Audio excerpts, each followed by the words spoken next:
I can still feel the cold of that kitchen counter against my palms, even now, years later. The clatter of plates, the sting of soapy water on cracked hands, and my mother's voice cutting through it all like a blade.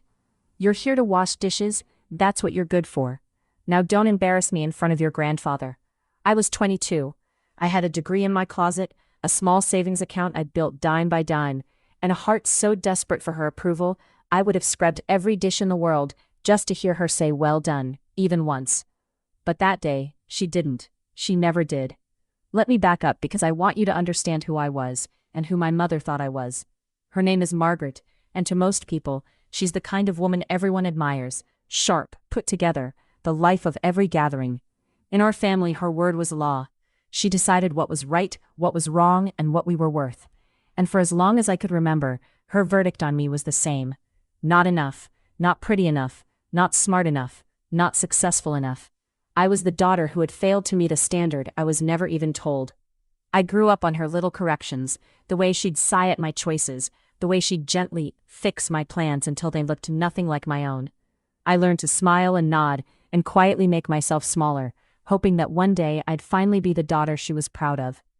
Then there was Grandpa, my father's father, 82 years old, with shaking hands and a heart that beat softer every year, but eyes that still saw everything. He'd lived through war, through losing the love of his life, through watching his own children grow cold. And yet somehow, of all the people in that big, loud family, he was the only one who looked at me, really looked at me, as if I mattered. We had our little rituals, he and I. He'd tell me stories about the old days, the way he'd whistle, the way he'd teach me to count my blessings when I felt invisible. "Don't you ever let anyone dim your light, sweetheart," he'd whisper. "Not even the people you love." I never understood what he meant until the night everything broke open. That night, the whole family gathered in his little house for a celebration. It should have been warm and full. Instead, it became the night I learned exactly what I was worth, and the night an 82-year-old man reminded us all what honor truly looks like. Because when my mother opened her mouth in front of everyone, when she shoved me toward that kitchen and announced to the room that I was nothing more than a dishwashing girl, I expected to cry. I expected to fold. I had done it 1,000 times before. But that night, my grandfather stood up, and everything he said next, he changed our family forever. Let me take you back a few hours before that, because you need to see how it started, and how I was already broken, in the quiet moments when no one was watching. The morning had been chaos, the kind of chaos my mother thrived on. She'd announced the family dinner as if she were hosting royalty, barking orders over the phone, rearranging furniture, and making me run errand after errand. I drove across town 3 times that day. For flowers, for the right kind of cheese, for the cake she changed her mind about twice. I did it all without complaining, because I still believed that if I was useful enough, if I was good enough, she would finally see me.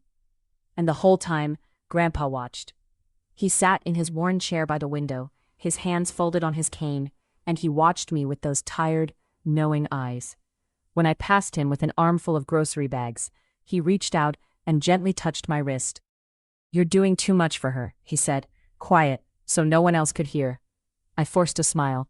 "It's a big night, Grandpa. It's fine. I'm fine." He shook his head. "No, sweetheart.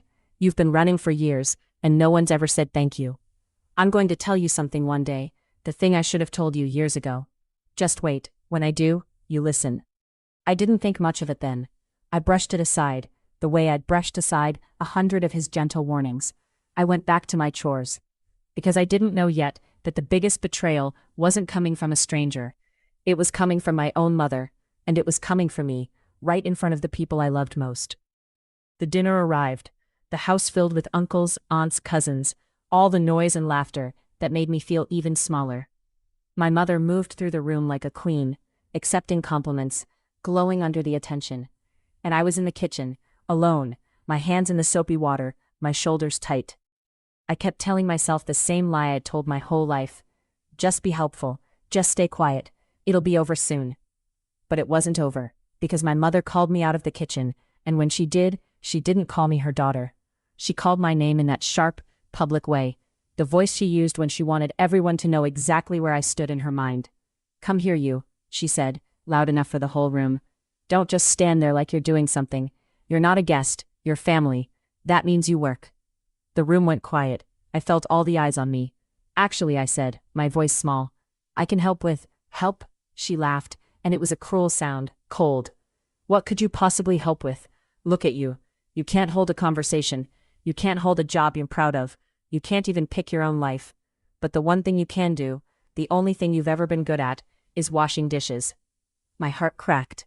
I stood there frozen, my hands shaking by my sides. Every guest watched.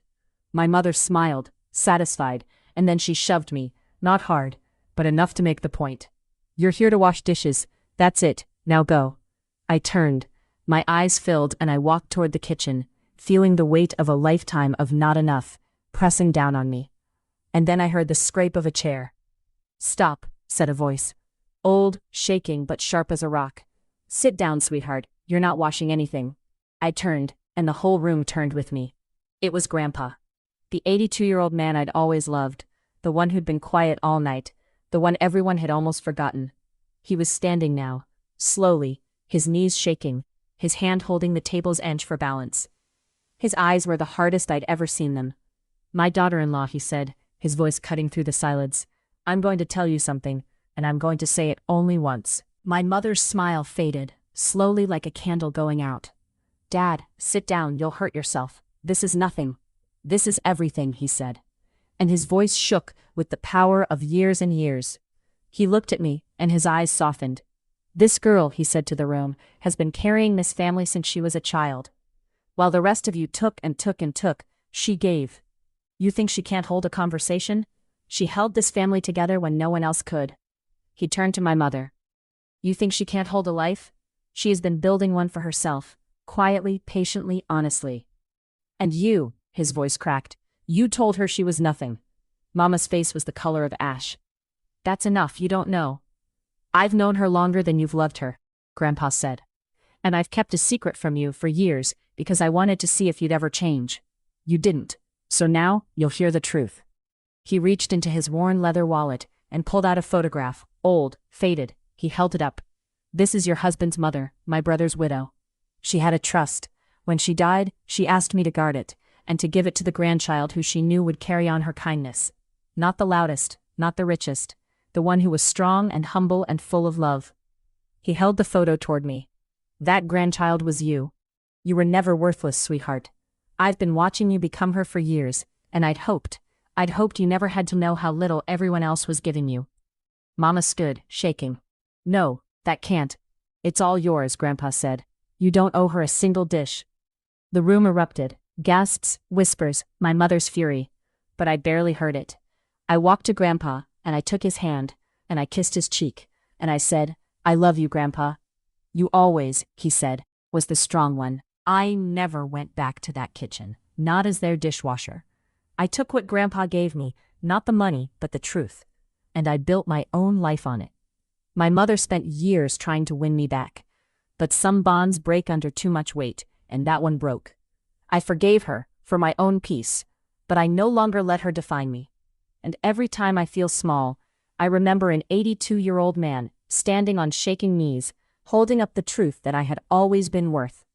That one moment taught me the most important lesson of my life. You are never defined by the people who fail to see you. You are defined by the ones who stand up when the world pushes you down, and by the truth you finally learn to believe about yourself. Grandpa's gone now, but his words live in me. And every dish I wash today, I wash with the quiet, unshakable peace of a woman who finally knows exactly what she's worth.